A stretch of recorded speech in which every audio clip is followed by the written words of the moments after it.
Dengarkan kisah-kisah kami. Cerita. Assalamualaikum warahmatullahi wabarakatuh. Selamat datang di Cerita dari Selatan. Apa kabar? Semoga kalian semua selalu dalam keadaan sehat dan bahagia ya. Sebelum lanjut, jangan lupa dukung kami dengan klik tombol subscribe dan komen hadir untuk absennya. Selamat menonton. Matahari sore merangkak turun, membiaskan cahaya jingga yang tampak suram di ufuk barat. Di sebuah gubuk kayu yang dindingnya mulai lapuk dimakan rayap, Jaka duduk termangu. Tatapannya kosong menembus sela-sela bilik bambu, menatap deretan botol kaca kosong yang berdebu di sudut ruangan. Botol-botol itu seharusnya berisi madu, cairan emas yang menjadi tumpuan hidupnya. Namun, kemarau panjang telah membuat bangga-bunga di pinggiran hutan enggan mekar. Lebah-lebah pun seolah mogok memproduksi nektar. Pemuda itu menghela napas panjang, berat, seolah beban seluruh dunia menindih bahunya yang kurus, tapi berotot. Belum kering keringat di dahi usai seharian menyisir hutan sekunder tanpa hasil, suara deru motor memecah kesunyian desa. Suara itu bukan pertanda baik. Jantung Jaka berdegup kencang, mengenali irama mesin motor bebek tua yang dimodifikasi itu. "Jaka, keluar kau, anak malas!" Teriakan parau terdengar dari halaman. Itu suara Pak Tejo, lintah darat paling kejam di desa yang menguasai separuh sertifikat tanah warga. Dengan langkah gontai, Jaka menyeret kakinya membuka pintu depan yang engselnya berdecit nyaring. Di hadapannya, Pak Tejo berdiri berkacak pinggang. Asap rokok klobot mengepul dari mulutnya yang hitam, menciptakan aroma tembakau menyengat yang bercampur dengan bau anyir keserakahan. Di belakang rentenir itu, dua orang bertubuh kekar, berdiri dengan wajah garang, siap meremukkan tulang siapa saja yang membangkang. "Maaf Pak Tejo." Suara Jaka terdengar lirih, namun tetap berusaha tegas. "Saya belum bisa membayar cicilan bulan ini. Hutan sedang kering. Lebah-lebah sulit ditemukan." Pak Tejo meludah ke tanah, tepat di dekat kaki Jaka yang telanjang. "Alasan? Kau sama saja seperti mendiang bapakmu. Pintar berhutang, bodoh membayar. Dengar Jaka, aku sudah bosan mendengar dongengmu tentang lebah dan musim kemarau. Aku beri kau waktu 3 hari. Pria tua itu maju selangkah, menekan telunjuknya yang kasar ke dada bidang Jaka. 3 hari. Jika uang 5 juta rupiah itu tidak ada di tanganku, gubuk reot ini dan tanah peninggalan orang tuamu akan menjadi milikku. Aku akan meratakannya dan membangun gudang pupuk. Tapi, Pak, 3 hari itu mustahil. Beri saya waktu seminggu, 3 hari. Atau kau tidur di kolong jembatan," potong Pak Tejo membentak. Tanpa menunggu jawaban, rentenir itu berbalik, memberi isyarat pada anak buahnya, lalu memacu motornya meninggalkan debu yang menyesakkan dada. Sepeninggal rombongan penagih hutang itu, Jaka jatuh terduduk di beranda.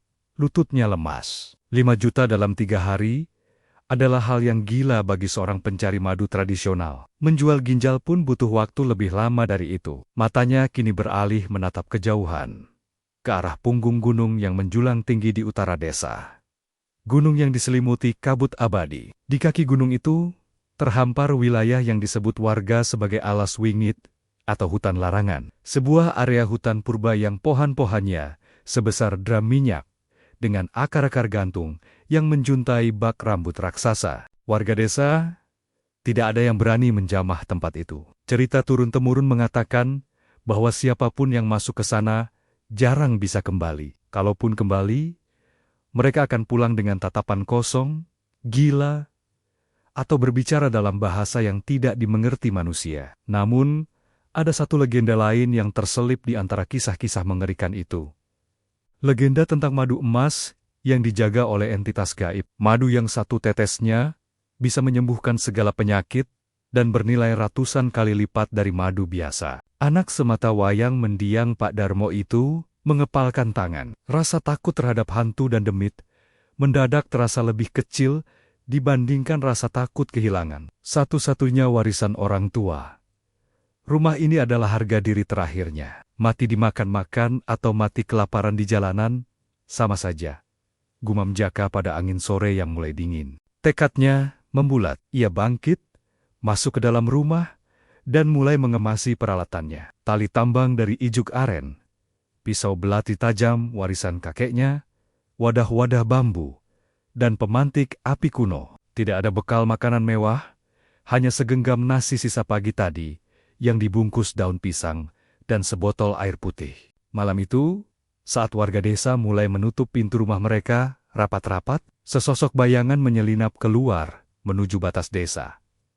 Jaka tidak menoleh ke belakang. Langkah kakinya mantap menuju kegelapan pekat yang menanti di utara. Hutan larangan memanggilnya, entah untuk memberinya rezeki atau menjadikannya tumbal berikutnya. Memasuki kawasan hutan larangan, seperti melangkah masuk ke dunia yang berbeda dimensi. Udara yang semula hangat dan lembab khas tropis, mendadak berubah menjadi dingin, menusuk tulang begitu Jaka melewati batas pepohonan rasamala raksasa. Suara jangkrik dan burung malam yang biasanya riuh rendah, tiba-tiba lenyap, hening. Kesunyian yang begitu mutlak, hingga Jaka bisa mendengar detak jantungnya sendiri yang memburu di telinga. Pria muda itu menyalakan obor damar yang telah disiapkannya. Cahaya api menari-nari liar, tertiup angin yang entah datang dari mana, menciptakan beanggen-beanggen panjang yang seolah hidup di balik batang pohon. Semak belukar di sini tumbuh lebih liar, dengan duri-duri tajam yang seakan sengaja ingin menahan langkah kaki manusia. Jaka terus berjalan, menebas rintangan dengan parangnya. Insting pemburunya menuntun langkah semakin dalam ke jantung hutan. Biasanya, pencari madu mengandalkan suara dengungan lebah atau arah terbang serangga itu untuk menemukan sarang. Namun, di tempat ini tidak ada satupun serangga yang terlihat. Hanya lumut tebal yang menyelimuti bebatuan dan aroma tanah basah yang menyengat. Setelah berjam-jam berjalan tanpa henti, fisik pemuda itu mulai terkuras. Kakinya terasa berat, seperti diganduli batu. Namun, tepat saat keputusasaan mulai merayap di benaknya, hidungnya menangkap aroma yang asing. Bukan bau busuk bangkai atau aroma tanah, melainkan wangi manis yang memabukkan. Wangi itu seperti campuran nektar bunga ribuan jenis, kental dan menggoda. Madu, bisik Jaka.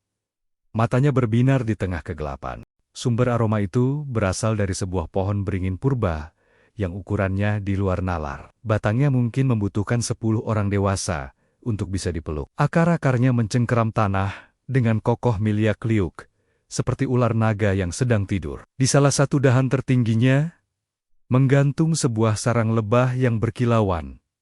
Jaka ternganga. Sarang itu tidak berwarna coklat kelabu seperti biasanya, melainkan kuning keemasan, memancarkan cahaya redupnya sendiri. Cairan kental tampak menetes perlahan dari sarang itu, jatuh ke dedaunan di bawahnya, membuat daun-daun tersebut berkilau. Tanpa membuang waktu, rasa lelahnya sirna, seketika digantikan adrenalin. Jaka memadamkan obor, menyelipkannya di pinggang, dan mulai memanjat. Tekstur kulit pohon itu aneh, terasa hangat saat disentuh, seolah-olah pohon itu memiliki darah yang mengalir di dalamnya.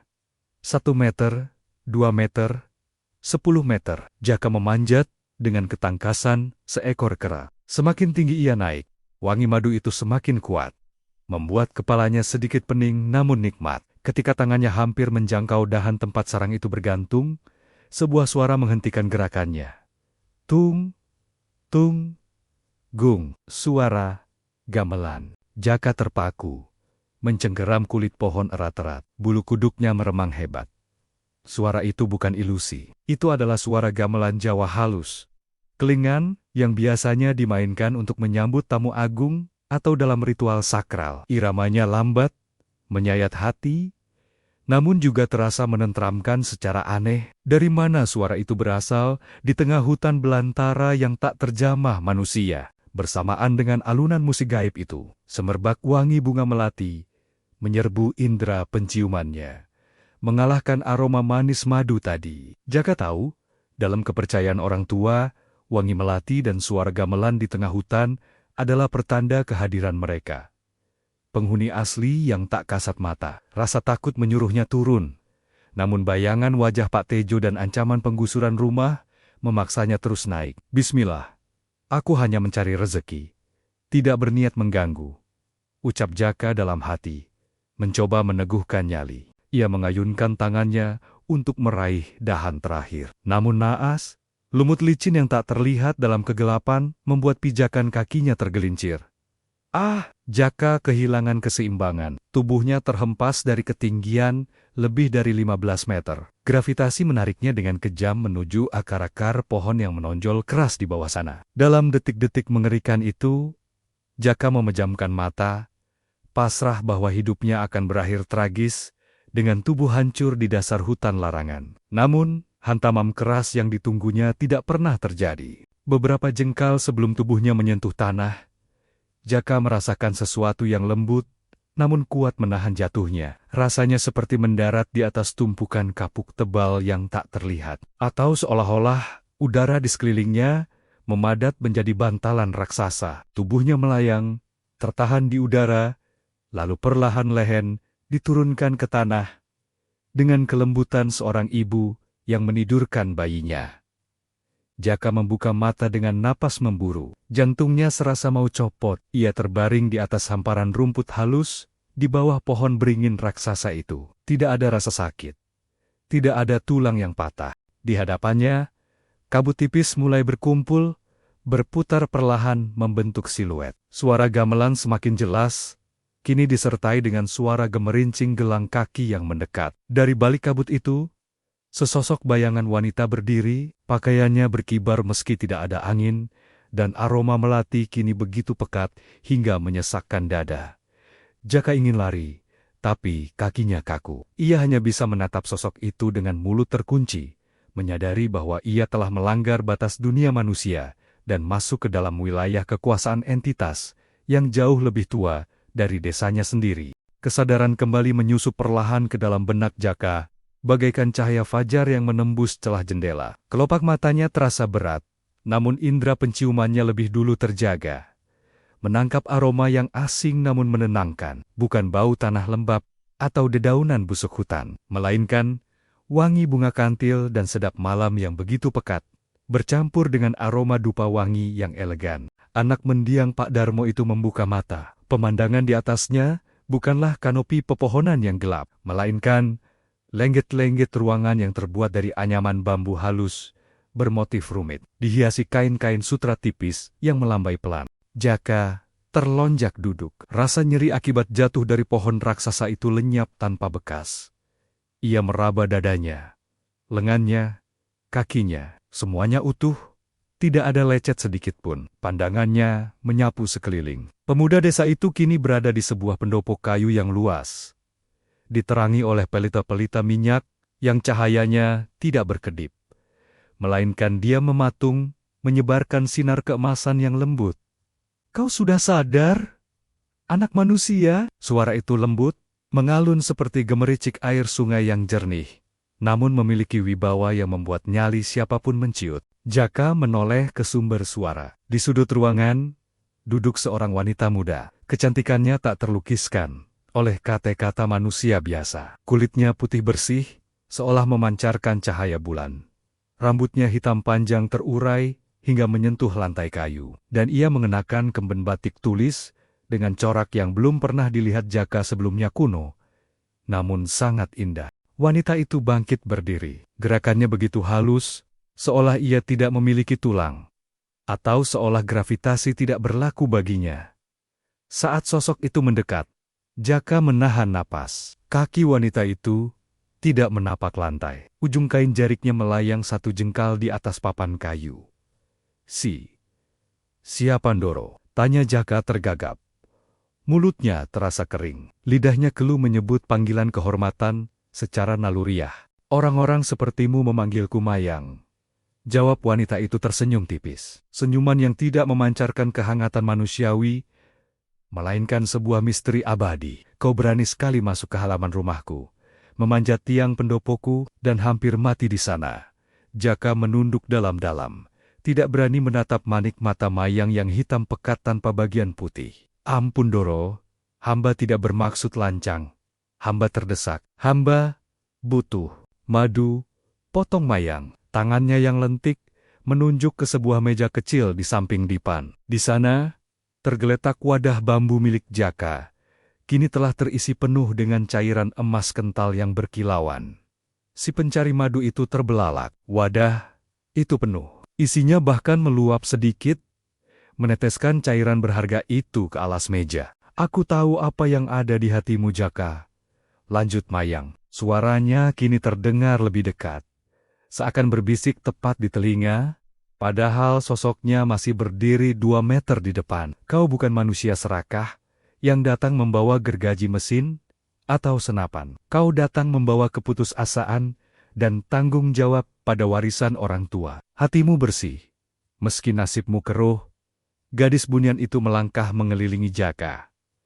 Aroma melati yang menguar dari tubuhnya begitu kuat, hingga membuat kepala Jaka sedikit pusing. Hutan ini memakan mereka yang tamak. Mereka yang datang untuk merusak, akan pulang tinggal nama, atau jiwa mereka akan tersesat selamanya menjadi budak akar pohon. Tapi kau berbeda. Mayang berhenti tepat di hadapan pemuda itu. Tangan dinginnya menyentuh dagu Jaka, mengangkat wajah lelaki itu agar menatapnya. Sentuhan itu sedingin es, namun anehnya, memberikan rasa damai yang menjalar ke seluruh saraf.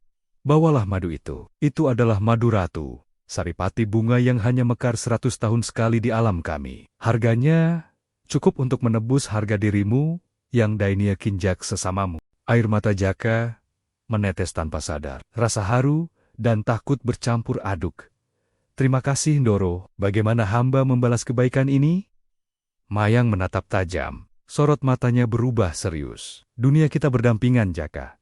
Setipis kulit bawang. Kau telah melewati batas itu, dan aku telah menyelamatkan nyawamu. Ingatlah satu hal. Jangan pernah menjadi serakah seperti mereka yang kau benci, dan jika hatimu merindu, datanglah kembali. Hutan ini tidak lagi tertutup bagimu." Sebelum Jaka sempat bertanya lebih lanjut, Mayang mengibaskan selendangnya. Angin kencang tiba-tiba berhembus di dalam ruangan itu. Pandangan Jaka memutih. Telinganya berdenging keras, diiringi suara gamelan yang bertalu-talu semakin cepat. Tubuhnya terasa ditarik ke belakang dengan kecepatan tinggi, menembus lorong waktu dan ruang. "Jaga janjimu." Suara Mayang menggema, menjauh, lalu lenyap. Ketika Jaka membuka mata kembali, ia tersentak bangun. Napasnya memburu. Langit di atasnya bukan lagi atap anyaman bambu, melainkan dedaunan pohon beringin raksasa. Cahaya matahari pagi menerobos celah daun, menyilaukan mata. Ia terbaring di atas akar pohon tempat ia jatuh semalam. Mimpi. Apakah itu semua hanya halusinasi akibat benturan? Tangan Jaka meraba sisi tubuhnya. Jantungnya berhenti berdetak sejenak.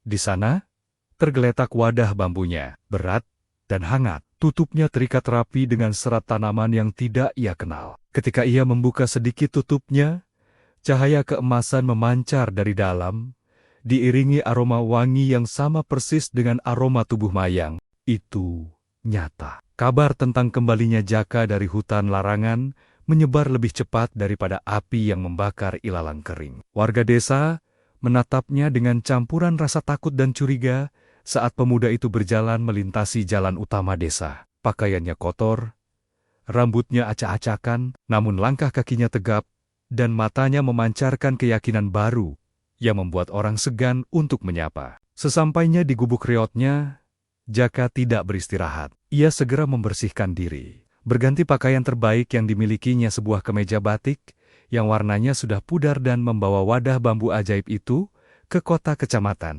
Instingnya mengatakan, menjual benda seberharga ini di desa hanya akan mengundang masalah sebelum waktunya. Di kota, ia mendatangi seorang kolektor obat tradisional Tionghoa yang terkenal, Babah Liong.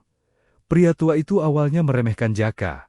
Namun, begitu tutup wadah bambu dibuka, aroma wangi semerbak langsung memenuhi toko obat yang sesak itu. Mata sipit Babah Liong membelalak lebar. Tangannya gemetar saat mengambil setetes madu itu dan mencicipinya.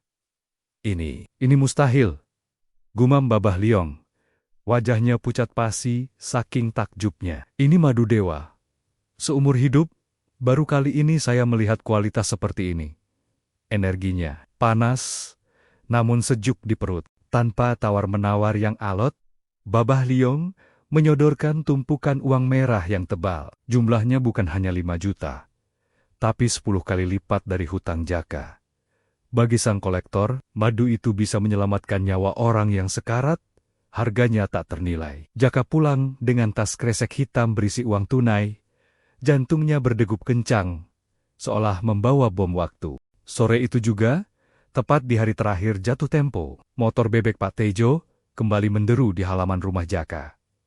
Rentenir itu datang dengan senyum kemenangan, yakin seyakin-yakinnya bahwa Jaka akan bersujud memohon ampun dan menyerahkan sertifikat tanah. "Nah, Jaka, mana uangku?" teriak Pak Tejo tanpa turun dari motor.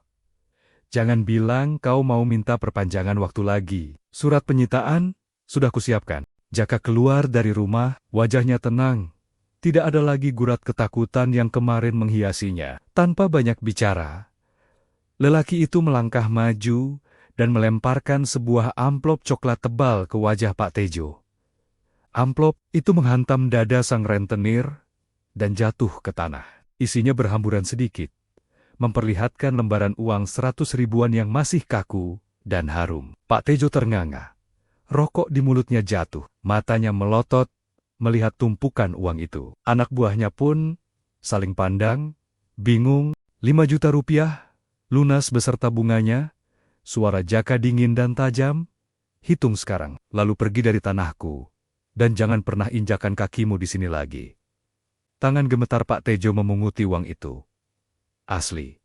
Semuanya asli. Wajahnya memerah menahan malu dan amarah yang tak tersalurkan. Rencananya menguasai tanah strategis itu gagal total. "Dari mana kau dapat uang sebanyak ini, hah?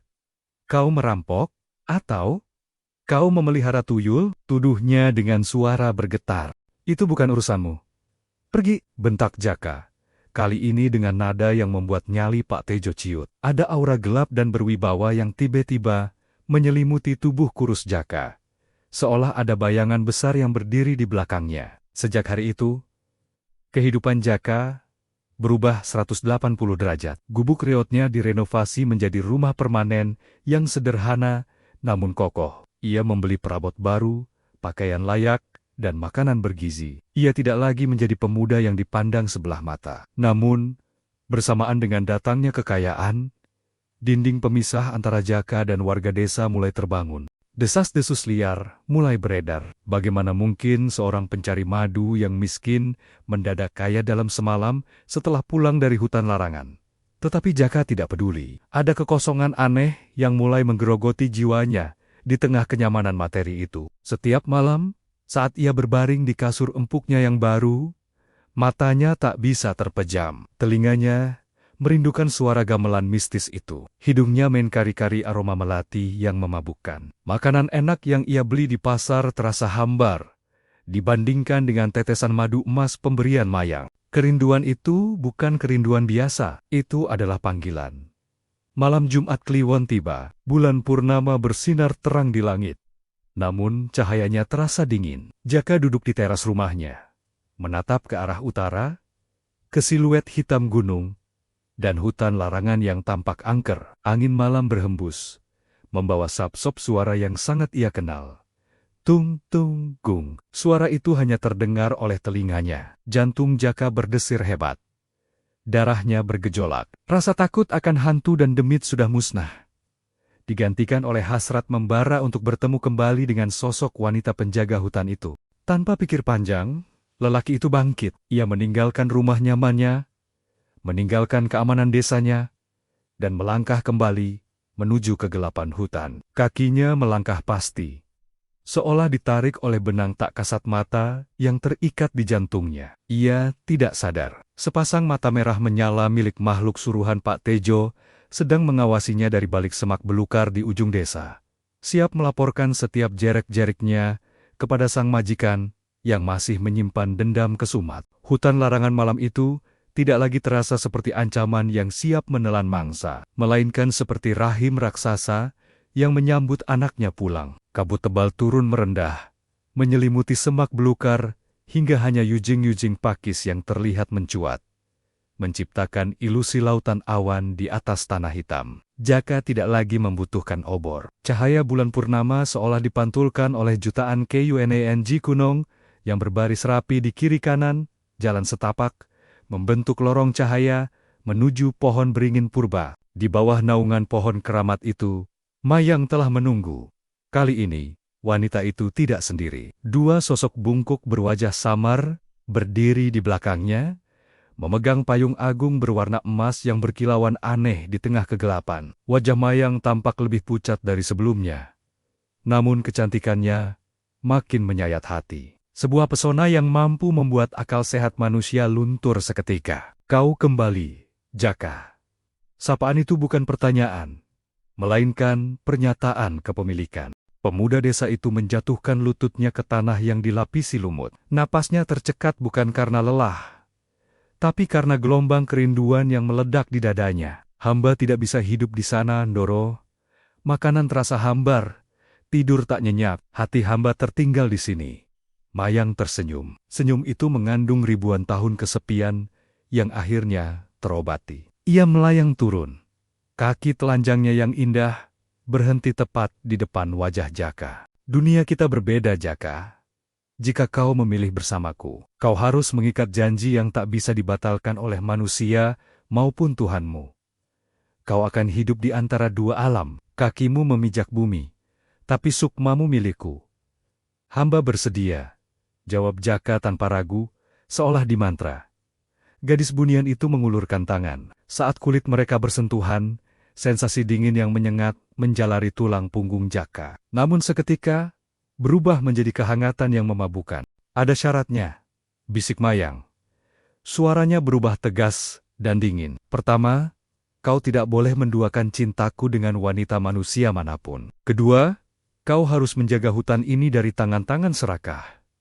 Dan ketiga, siapkan satu kamar kosong di rumahmu. Kamar itu adalah gerbangku. Jangan biarkan siapapun, termasuk dirimu, membuka pintunya saat matahari bersinar. Aku hanya akan datang saat gelap memeluk bumi. Malam itu juga, di bawah saksi ribuan mata tak kasat mata yang mengintip dari balik pepohonan, pernikahan itu digelar. Tidak ada penghulu, tidak ada buku nikah negara. Yang ada hanyalah sumpah darah dan penyatuan energi. Suasana pesta pernikahan itu ganjil dan mencekam. Tamu-tamu berdatangan dari balik kabut. Mereka mengenakan pakaian adat Jawa kuno yang mewah. Namun wajah mereka rata, tertutup bayangan, atau tampak samar seperti asap. Suara gamelan terdengar riuh, namun sunyi di saat bersamaan. Makanan yang disajikan buah-buahan hutan dan daging yang harum tampak menggugah selera. Namun saat Jaka memakannya, ia tidak merasa kenyang di perut, melainkan kenyang di jiwa. Di pelaminan yang terbuat dari jalinan akar rotan emas, Jaka duduk bersanding dengan Mayang. Saat ia menyematkan cincin yang terbuat dari lilitan akar bahar ke jari manis istrinya, hutan bergemuruh pelan. Angin berhembus kencang membawa aroma kembang, setaman yang membanjiri seluruh lembah. Jaka resmi menjadi bagian dari keluarga bunian. Sebuah ikatan yang memberinya kuasa atas rezeki hutan, namun juga mengasingkannya dari takdir manusia biasa selamanya. Di mata Jaka, pesta itu adalah kebahagiaan. Namun bagi mata awam yang mungkin mengintip dari kejauhan, Jaka terlihat duduk bersila sendirian di bawah pohon besar, tertawa dan berbicara pada kegelapan malam, dikelilingi oleh bayang-bayang mengerikan yang menari liar. 3 bulan berlalu sejak malam sakral di hutan itu. Kehidupan Jaka berubah drastis. Bagaikan bumi dan langit, rumahnya kini menjadi yang paling megah di desa. Berpagar tembok tinggi, dengan ukiran kayu jati yang rumit. Ia membeli sawe-sawa yang dulu tergadai, bahkan mempekerjakan Tetonggiti Tanggania yang menganggur. Madu hutan kualitas terbaik selalu tersedia di gudangnya.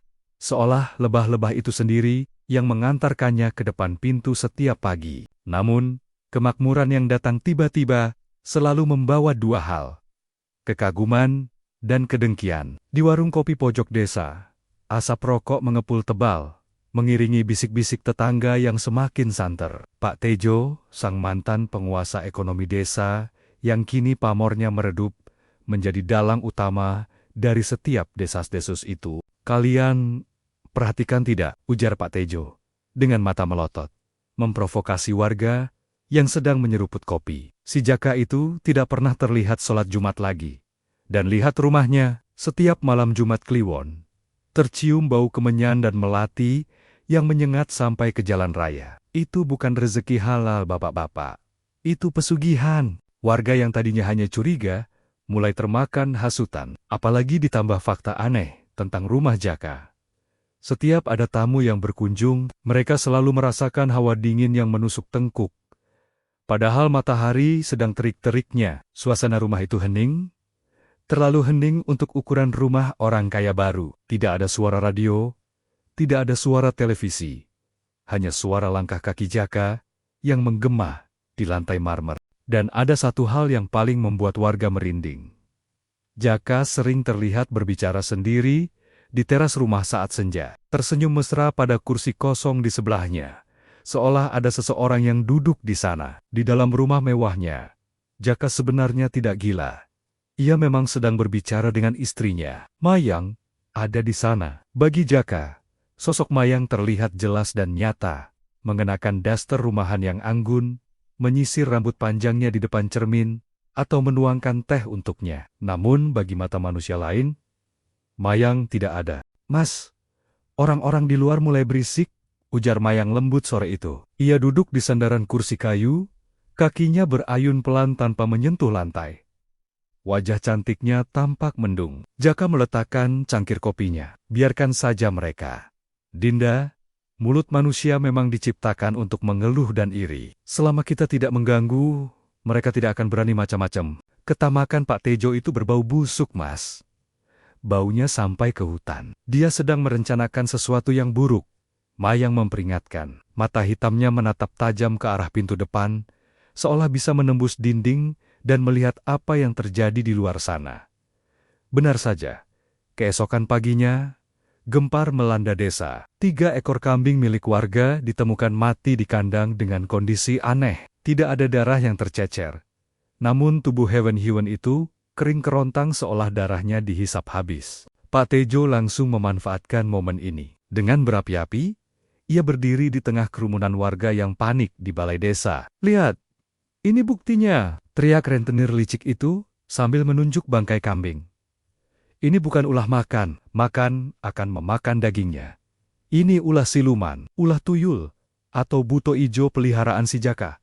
Dia menumbalkan ternak kita untuk kekayaannya. Besok lusa, mungkin anak-anak kita yang akan jadi korban." Kemarahan warga tersulut, bagaikan bensin disambar api. Ketakutan akan hal gaib bercampur dengan iri hati sosial, menciptakan gelombang kebencian yang nyata. Mereka lupa bahwa selama ini Jaka sering membantu mereka. Yang mereka ingat hanyalah Jaka yang kaya mendadak dan kambing yang mati misterius. Di balik jendela rumahnya, Jaka mengintip kerumunan yang mulai bergerak anarkis itu dengan hati berdebar. Di sebelahnya, udara memadat dan suhu ruangan turun drastis. Mayang berdiri tegak, rambutnya mulai meliang-liang sendiri, seiring emosinya yang memuncak. "Mereka menguji kesabaranku, Mas," desis Mayang. Suaranya tidak lagi lembut, melainkan terdengar seperti geraman harimau yang tertahan di tenggorokan. "Jangan, Dinda, jangan sakiti mereka," pinta Jaka, memegang tangan dingin istrinya.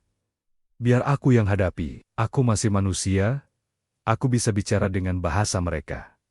Jaka membuka pintu, melangkah keluar, menghadapi lautan manusia yang membawa obor dan pentungan. Ia berdiri sendirian di teras, namun bayangannya di lantai tampak aneh memanjang dan bercabang, seolah ada sosok besar yang berdiri melindunginya dari belakang. Konflik antara manusia dan dunia gaib baru saja dimulai, dipicu oleh fitnah yang lebih tajam dari sembilu. Ketegangan di halaman rumah Jaka malam itu memuncak hingga titik didih. Obor-obor di tangan warga menyala liar tertiup angin, menciptakan lautan api kecil yang seolah siap melahap bangunan megah. Di hadapan mereka, teriakan-teriakan penuh amarah bercampur dengan gonggongan anjing desa yang melolong panjang, menimpali suasana yang sudah keruh. "Buka pintunya, atau kami dobrak." Suara Pak Tejo menggelegar di barisan paling depan. Di belakangnya, puluhan warga yang matanya gelap oleh hasutan berdiri dengan wajah beringas. Mereka bukan lagi tetangga yang ramah, melainkan hakim jalanan yang haus akan pelampiasan. Pintu jati ukir itu perlahan terbuka. Jaka berdiri di ambang pintu, wajahnya tenang, namun pucat. Di belakang punggungnya, Kegelapan ruang tamu tampak begitu pekat, seolah cahaya lampu enggan menerangi area itu. Tidak ada sosok Mayang di sisinya kali ini. Sang istri gaib memilih bersembunyi di balik tabir dimensi, menunggu saat yang tepat. "Apa yang kalian cari di rumahku?" tanya Jaka. Suaranya rendah, namun menyapu hingga ke telinga warga paling belakang. "Jangan pura-pura bodoh, Jaka," sembur salah satu warga. "Kami mau geledah rumahmu. Kami mau cari jimat pesugihanmu yang sudah membunuh ternak kami." Tanpa menunggu izin, Pak Tejo memberi isyarat. 3 orang preman bertubuh kekar, dipimpin oleh Gondrong tangan kanan Tejo, yang terkenal nekat menerobos masuk, mendorong tubuh Jaka, hingga terhuyung menabrak dinding. Massa merangsek masuk ke ruang tamu. Mata mereka liar menyapu setiap sudut. Namun, yang mereka temukan hanyalah perabotan rumah tangga biasa. Kursi tamu, lemari hias, televisi. Tidak ada altar pemujaan, tidak ada dupa yang mengepul, tidak ada sesajen darah seperti tuduhan Pak Tejo. Kekecewaan mulai tampak di wajah para perusuh itu. Pak Tejo menggeram, tidak mau kehilangan muka. Matanya yang licik tiba-tiba tertuju pada satu pintu di ujung lorong rumah. Pintu yang terbuat dari kayu hitam, berbeda dari pintu lainnya, dan tertutup rapat tanpa lubang kunci.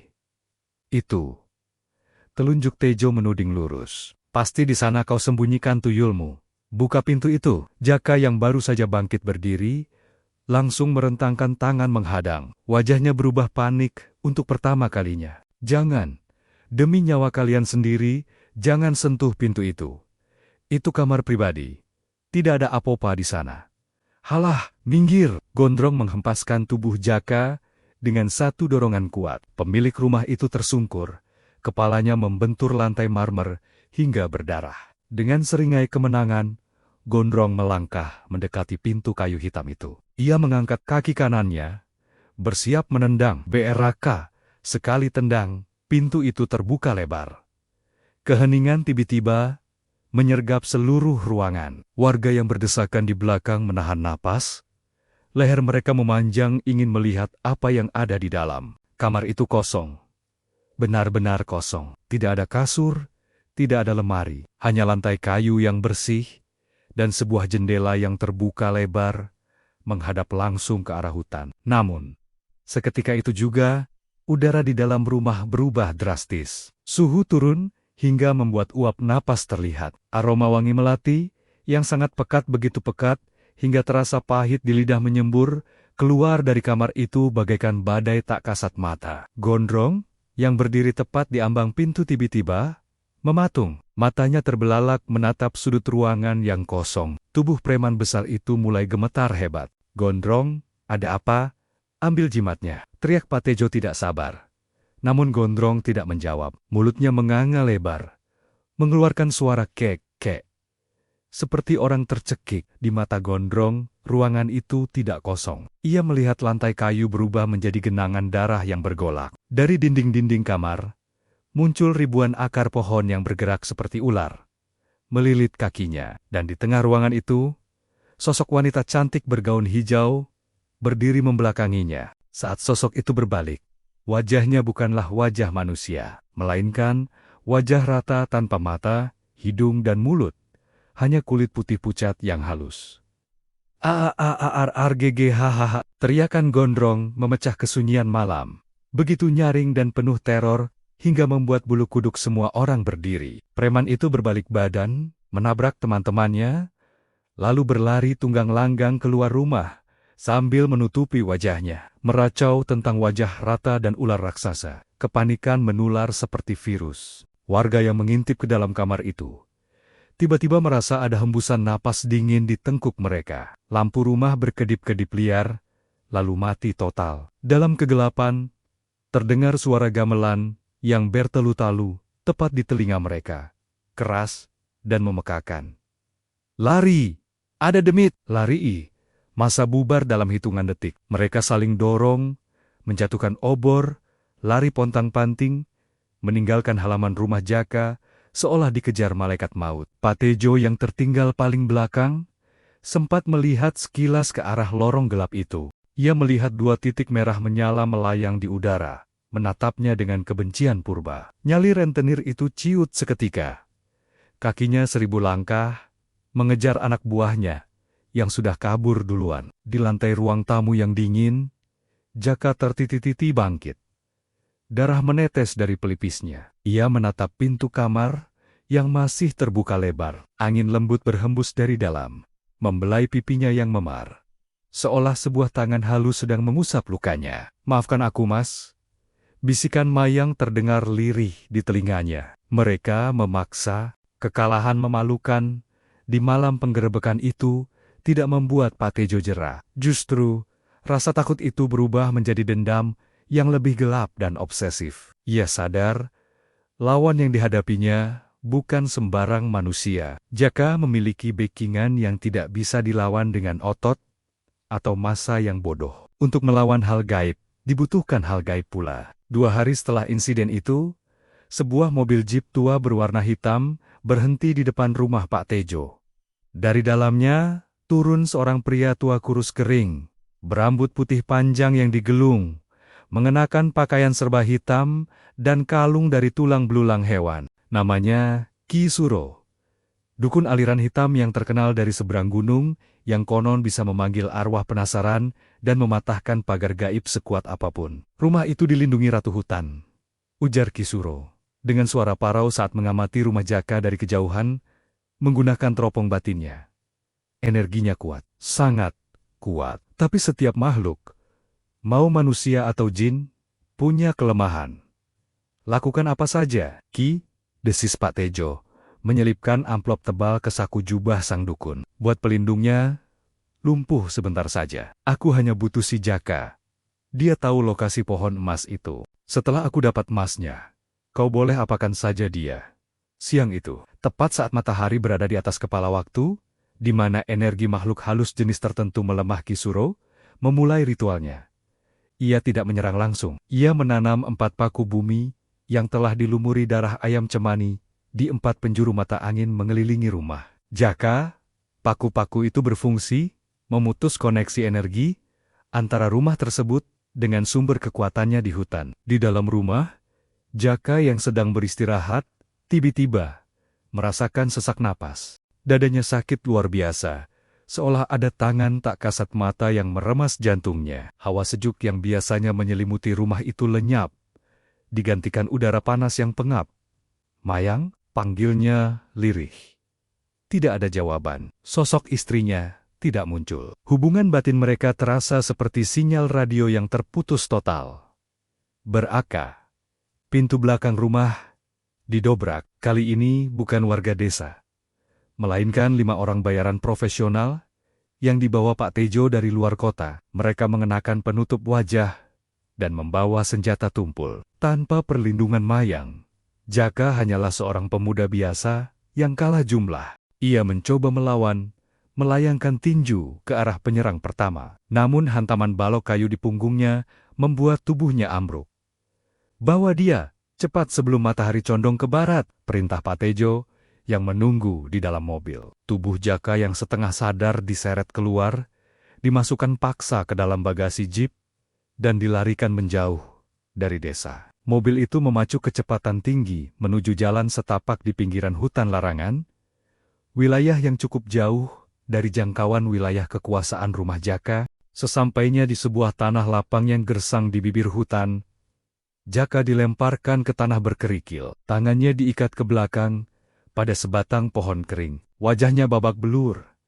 Darah segar mengalir dari hidung dan pelipis. Pak Tejo turun dari mobil, menghisap rokoknya dengan santai, lalu menendang perut Jaka. "Uhuk!" Jaka terbatuk, memuntahkan darah.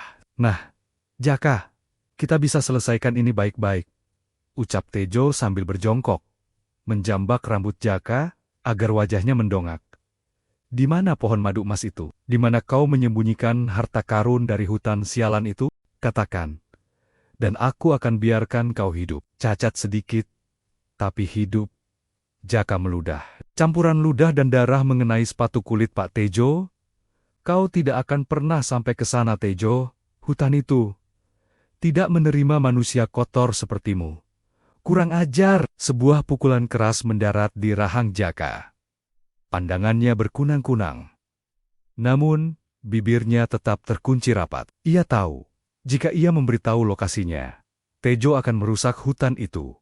Dan itu artinya melanggar janjinya pada Mayang. Lebih baik mati daripada mengkhianati istri gaibnya. Di sisi lain lapangan, Ki Suro, yang sedang membakar kemenyan, tampak gelisah. Dukun tua itu merasakan sesuatu yang tidak beres. Angin yang berhembus dari arah hutan terasa berbeda. Bukan angin sepoi-sepoi, melainkan angin yang membawa getaran amarah. Daun-daun pohon di kejauhan mulai berdesis. Suaranya seperti ribuan ular yang mendesis bersamaan. Tejo, cepatlah, tegur Ki Suro. Matanya awas menatap garis batas hutan yang gelap. Paku bumiku tidak akan bertahan lama. Sesuatu yang besar sedang bangun. Sebentar lagi, Ki. Anak ini keras kepala, bentak Tejo. Ia mengambil sebuah jerigen bensin dari mobil. Dengar, Jaka. Kalau kau tidak bicara, aku tidak akan membunuhmu. Aku akan membakar hutan ini mulai dari sini. Biar istri dan teman-teman setannya itu hangus sekalian. Mata Jaka terbelalak. Ancaman itu nyata. Tejo mulai menyiramkan bensin ke semak-semak kering di sekitar mereka. Bau bahan bakar menyengat hidung. Jangan, teriak Jaka serak. Katakan, di mana pohonnya? Tejo menyalakan korek api.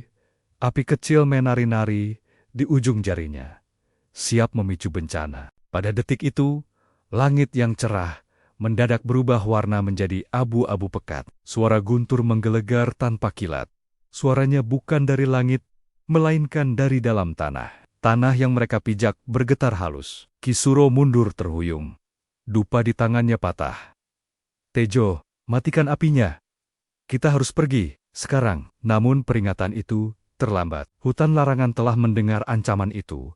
Dan sang penjaga hutan tidak lagi bermain-main dengan sabar. Api di ujung korek kayu Pak Tejo belum sempat menyentuh rumput kering, ketika sebuah hembusan angin sedingin es memadamkannya seketika. Bukan angin biasa, melainkan angin yang menderu, membawa aroma tanah kuburan dan melati yang sudah membusuk. Langit di atas hutan larangan yang semula mendung abu-abu, kini berubah hitam pekat, seolah tinta cumi-cumi tumpah menutupi matahari. Siang hari mendadak berubah menjadi malam yang mencekam. Apa itu? Cicit salah satu preman bayaran. Suaranya bergetar hebat. Ia mundur selangkah. Matanya terbelalak menatap batas hutan. Pohon-pohon di pinggir hutan itu bergerak, bukan karena tertiup angin, melainkan bergerak layaknya makhluk hidup yang meregangkan otot. Akar-akar raksasa mencuat dari dalam tanah, memecahkan bebatuan, meliuk-liuk liar seperti ribuan ular anakonda yang kelaparan. Suara gemuruh dari dalam perut bumi semakin kencang, menenggelamkan detak jantung mereka yang memburu. Ki Suro, sang dukun hitam, tiba-tiba memuntahkan darah segar bercampur paku-paku berkarat. Tubuh rentanya terpelanting ke belakang, seolah ditampar oleh tangan raksasa tak kasat mata. Lari! Iblis! Iblis hutan bangun! Teriak Ki Suro parau sebelum tubuhnya kejang-kejong dan pingsan. Pagar gaib yang ia bangun hancur berkeping-keping. Tak mampu menahan gelombang energi purba yang meledak dari jantung hutan. Pak Tejo ternganga. Kakinya gemetar hebat hingga tak sanggup digerakkan. Di hadapannya, kabut hitam bergaleng-gulang keluar dari sela pepohonan, memadat dan membentuk sesosok wujud yang menjulang tinggi. Itu Mayang. Namun, ini bukan Mayang si gadis cantik yang lembut. Ini adalah wujud aslinya sebagai penguasa alam gaib. Tubuhnya setinggi pohon kelapa, matanya menyala merah, semerah darah. Rambutnya yang panjang berkebar-kebar menjadi cambuk hitam yang mengerikan. Wajah cantiknya berubah menjadi topeng kemurkaan dengan taring yang mencuat. Di belakangnya, ribuan pasukan bunian bermata hijau menatap tajam, siap menerima perintah. Kalian mengusik tidurku. Kalian menyakiti suamiku. Suara Mayang menggema, bukan dari mulutnya, melainkan langsung terdengar di dalam kepala setiap orang di sana, menusuk otak seperti jarum. Para preman bayaran itu menjerit histeris. Mereka tidak melihat hutan lagi. Dalam pandangan mereka, tanah pijakan berubah menjadi lumpur hisap yang mendidih. Akar-akar pohon menyambar kaki mereka, menyeret tubuh-tubuh kekar itu masuk ke dalam kegelapan semak belukar. Teriakan minta tolong mereka lenyap satu persatu digantikan oleh suara patahan ranting dan kunyahan yang mengerikan. Pak Tejo tinggal sendirian. Ia jatuh terduduk, air kencing membasahi celananya. Sang rentenir yang angkuh itu kini tak lebih dari tikus got yang terpojok. Ampun, ampun Nyai Ratu. Racau Tejo, sambil menemba-nemba tanah. Sosok raksasa mayang menunduk. Hembusan napasnya berbau belerang. Kau menginginkan emas? Manusia tamak, ambillah. Tiba-tiba, Pak Tejo melihat tanah di sekelilingnya berubah menjadi tumpukan emas batangan, berkilauan, indah, dan menggoda. Rasa takutnya sesaat hilang, digantikan keserakahan yang mendarah daging. Dengan tawa gila, ia meraup emosi emas itu, memeluknya, menciumnya. Emas, emasku, aku kaya, teriak Tejo kegirangan. Namun, di mata Jaka yang masih terikat di pohon dilindungi oleh selendang hijau transparan yang tiba-tiba muncul membalut tubuhnya, pemandangan itu sungguh mengerikan. Tejo tidak memeluk emas. Rentenir itu sedang memeluk gundukan tanah liat yang dipenuhi kalajengking dan kelabang berbisa. Hewan-hewan itu mulai menyengat wajah dan tubuhnya, namun Tejo terus tertawa, tenggelam dalam ilusi keserakahannya sendiri. Sampai akhirnya, ia ambruk tak sadarkan diri, dengan mulut berbusa. Setelah musuh-musuh itu lumpuh, sosok raksasa mayang perlahan menyusut. Kabut hitam menipis, dan wujud menyeramkan itu kembali berubah menjadi wanita cantik bergaun sutra hijau. Ia melayang mendekati Jaka. Dengan satu sentuhan lembut jari telunjuknya, tali tambang yang mengikat Jaka putus. Tubuh Jaka yang babak belur jatuh ke dalam pelukan istrinya. Maafkan aku, Mas. Aku terlambat, bisik Mayang. Air matanya menetes mengenai luka di wajah Jaka. Ajaib, setiap tetes air mata itu menyentuh kulit. Luka lebam dan sobekan itu menutup seketika, meninggalkan kulit yang mulus tanpa bekas. Jaka menatap wajah istrinya, masih dengan sisa-sisa ketakutan menyaksikan kejadian barusan. Mereka mati, mereka menerima apa yang mereka tanam. Yang hidup akan kehilangan akal, yang mati akan menjadi pupuk bagi hutan ini, jawab Mayang dingin, namun tatapannya pada Jaka penuh kasih sayang. Ayo pulang suamiku, rumah kita sudah aman sekarang. 6 bulan berlalu sejak peristiwa mengerikan di pinggir hutan larangan. Desa itu kini jauh lebih tenang, namun diselimuti oleh atmosfer segan yang kental. Pak Tejo ditemukan warga keesokan harinya di pinggir jalan desa, dalam keadaan memprihatinkan. Tubuhnya penuh bentol bekas sengatan serangga, dan akalnya sudah tidak ada di tempatnya. Mantan orang terkaya di desa itu kini menghabiskan hari-harinya dengan duduk di depan bekas pos ronda, tertawa sendiri sambil memeluk batu kali yang ia anggap sebagai emas batangan. Kisuro menghilang tanpa jejak, konon kabur kembali ke gunung asalnya dalam keadaan buta. Sedangkan para preman bayaran, tidak ada yang pernah melihat mereka lagi. Seolah bumi telah menelan mereka bulat-bulat. Tidak ada lagi yang berani mengusik Jaka. Tidak ada lagi yang berani berbisik-bisik tentang pesugihan atau menuduhnya macam-macam. Ketakutan warga telah bermetamorfosis menjadi rasa hormat yang dipaksakan oleh teror. Jaka sendiri memilih jalan hidup yang sunyi. Ia tidak pindah dari desa itu. Sebaliknya, ia menggunakan kekayaannya yang terus mengalir dari penjualan madu ajaib untuk membangun desanya. Jalan-jalan berbatu di aspal mulus, masjid desa direnovasi megah, dan janda-janda tua disantuni setiap bulan. Jaka menjadi dermawan nomor 1.